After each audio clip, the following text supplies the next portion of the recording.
বিসমিল্লাহির রহমানির রহিম। আসসালামু আলাইকুম। তস্করাস কিচেন থেকে আপনাদের জন্য একটা রেসিপি নিয়ে এসেছি। আজকে আপনাদের সাথে আমি ফুলকপির বড়ার একটা রেসিপি শেয়ার করব। এই ফুলকপি বড়ার জন্য আমি ফুলকপিগুলোকে ধুয়ে এরকম সাইজ করে কেটে নিয়েছি। একটাকে দুই টুকরা, একটা ফুলকে দুই পিসও করেছি, আবার ছোটো হলে গোটাও রেখে দিয়েছি। ডাঁটাটা একটু বড় লম্বা করে রেখেছি যেন বড়াটা দেখতে সুন্দর হয়, খেতেও ভালো লাগে। এখন আমি পরিমাণ মতো পানি সিদ্ধ করতে দিয়ে দিচ্ছি। আমি একটু ফুলকপিটা সিদ্ধ করে নিব। 1 চামচ লবণ দিয়ে দিলাম। এবার ফুলকপিটা দিয়ে দিচ্ছি। আমি এই ফুলকপিটা জাস্ট 3 মিনিট সিদ্ধ করব, এর চেয়ে বেশি সিদ্ধ করব না। বেশি নরম হয়ে গেলে ফুলকপি বড়া খেতে ভালো লাগে না, সেই জন্য আমি এটাকে 3 মিনিট সিদ্ধ করব। 50% আর 50% সিদ্ধ হবে আমি বড়া বানানোর সময় তেলের মধ্যে। এই তো আমি ফুলকপিগুলোকে 3 মিনিট সিদ্ধ করে নিলাম। এখন ব্যাটারটা রেডি করে নিব। 1 কাপ ময়দা নিলাম,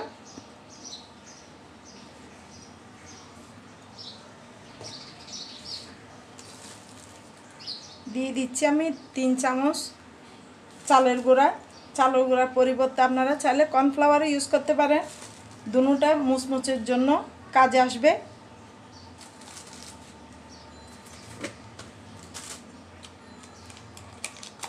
দিয়ে দিচ্ছি 1 চামচ বেকিং পাউডার,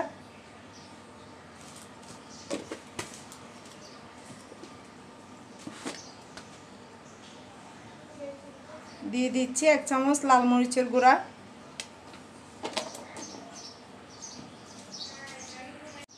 দিচ্ছি হাফ চামচ চিনি, দিচ্ছি পরিমাণ মতো লবণ।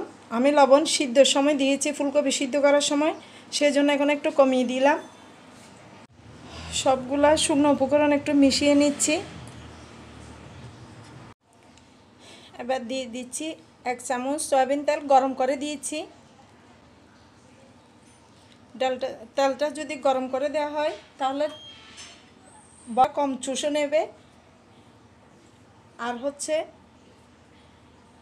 একটু মুচমুচেও হবে। সেজন্য একটু গরম করে তেল দেওয়ার চেষ্টা করবেন ব্যাটারের মধ্যে। সেটার একটা উপকারটা আপনারা নিজেরা বুঝতে পারবেন বানানোর সময়।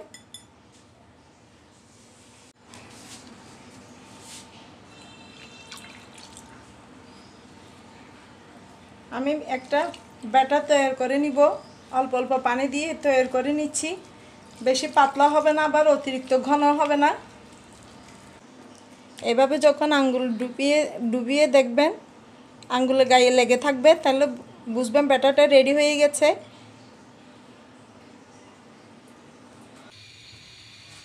ব্যাটারটাকে আরেকটু হাত দিয়ে আমি নেড়ে নিলাম।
উল্টিয়ে দিলাম এক সাইডে। এই তো আমি পাকোড়াগুলো ভেজে নিলাম। এইভাবে করে ব্রাউন কালার করে ভেজে নিচ্ছি।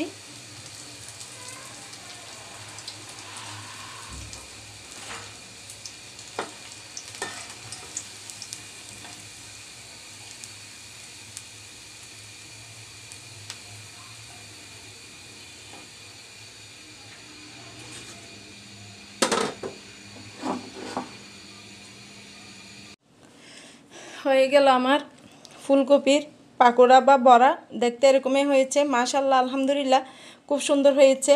আপনারা একবার আমার মতো করে ট্রাই করে দেখবেন, খুব মজার একটা ফুলকপির বড়ার রেসিপি। উপরেটা কত সুন্দর মুচমুচে হয়েছে, ভিতরে ফুলকপি।